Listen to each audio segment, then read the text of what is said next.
എന്താ ചേട്ടാ ഒരു ഉഷാറില്ലല്ലോ? ക്രിസ്മസ് ഒക്കെ വരുമല്ലോ, കയ്യിൽ കാശൊന്നുമില്ല. നിനക്കിപ്പോൾ എന്തിനാ കാശ്? കൂട്ടുകാരൊക്കെ വരുന്നുണ്ട്, ഒരു ക്രിസ്മസ് ട്രീ വാങ്ങാനുള്ള കാശ് പോലും ഇല്ല. കാശില്ലെങ്കിൽ എന്താ, കയ്യിലൊരു ബക്കറ്റ് ഉണ്ടല്ലോ. ബക്കറ്റ് ഉണ്ട്, ഇത് വെച്ച് എന്ത് കാണിക്കാനാ? ഇവിടെ പാറപ്പൊടി കിടപ്പില്ലേ? ഉണ്ട്. നീ ഒരു വെട്ടുകത്തിയും കൂടെ എടുത്തോണ്ടോ. പാറപ്പൊടിയും വെട്ടുകത്തിയോ? അതെന്തിനാ? അതൊക്കെ ഉണ്ട്, നീ വാ. ചേച്ചി വെട്ടുകത്തി ഇതുകൊണ്ട് എങ്ങോട്ടാ? പണിയുണ്ട്, വാ. ഇവിടെ അടുത്തെവിടെ കപ്പത്തോട്ടം ഉള്ളേ? കപ്പത്തോട്ടം? ചേച്ചി എന്തിനാ നമ്മൾ ഈ കപ്പത്തോട്ടത്തിൽ വന്നേ? അതൊക്കെ ഉണ്ട്, നീ ആ വെട്ടുകത്തിക്ക് തന്നേ. വാ. ചേച്ചി ഇവിടെ ഫുള്ള് ചെളിയാണല്ലോ. നീ ഇങ്ങോട്ട് വാട ഇറക്കാം, വല്ലപ്പോഴും ഇച്ചിരി ചെളിയിലൊക്കെ ചവിട്ടി നടക്കണം. ചേച്ചി എന്ത് നോക്കി നോക്കി പോന്നേ? നമുക്കിതിനകത്തില്ലേ നല്ല നീളമുള്ള രണ്ടെണ്ണം നോക്കി വെട്ടിയെടുക്കാം. അതുകൊണ്ടേ നമുക്ക് പറ്റിയ രണ്ടെണ്ണം അവിടെ നിൽപ്പുണ്ട്. വാ വാ, ഇത് കൊള്ളാം, വെട്ടട്ടെ? ഞാൻ എടുക്കാം. ചേച്ചി എന്തായാലും നമ്മൾ വെട്ടി എന്ത് കപ്പയുണ്ടോ നോക്കിയാലോ? നോക്കിയേ. ഉണ്ടല്ലോ. അപ്പം നമ്മൾ വിചാരിച്ച സാധനം തന്നെ കിട്ടി.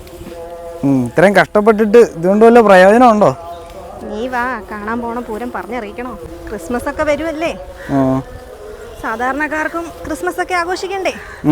കാശുള്ളവർ മാത്രം ക്രിസ്മസ് ആഘോഷിച്ചാൽ പോരല്ലോ. അങ്ങനെ വീടെത്തി. നീ പോയി ആ ബക്കറ്റിലെ പാറപ്പൊടി നിറച്ചിട്ടോ. എന്തിനാണോ ഇതുവരെ പറഞ്ഞതെല്ലാം ഓക്കെ. പാറപ്പൊടിയും റെഡി. ഇനി നീ ഒരു കാര്യം കൂടെ ചെയ്താൽ മതി. എൻ്റെ കുറച്ച് പൈസ ഉണ്ട്, നീ അതുകൊണ്ട് ആ കടയിൽ പോയിട്ട് കുറച്ച് സാധനം മേടിച്ചിട്ട് വാ. Okay, ready.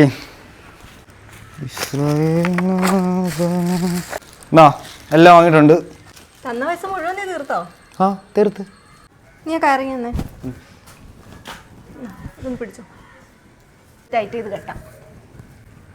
മുകളിലും കെട്ടി, ഇവിടെയും കൂടെ ഒരു കെട്ട് കെട്ടിയ സാധനം സെറ്റ്. പിടിച്ചോ.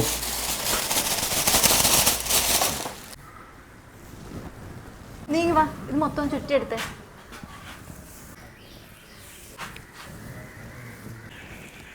ചുറ്റിയൊന്നപ്പോ കൊള്ളാല്ലേ, നല്ല രസമുണ്ട്. ഫിനിഷ് ആയിട്ട് നീ നോക്കിക്കോ.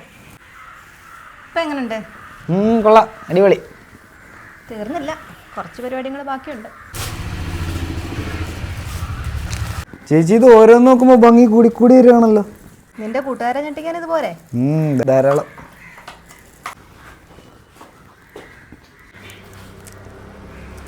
Okay, set. നീ ഹാപ്പി അല്ലേ? ഹാപ്പിയായി. അപ്പോൾ എല്ലാവരും ഇതുപോലെ വീട്ടിൽ ക്രിസ്മസ് ട്രീ ഒക്കെ ഉണ്ടാക്കി ആഘോഷിക്കുക. എല്ലാവർക്കും happy Christmas and happy new year.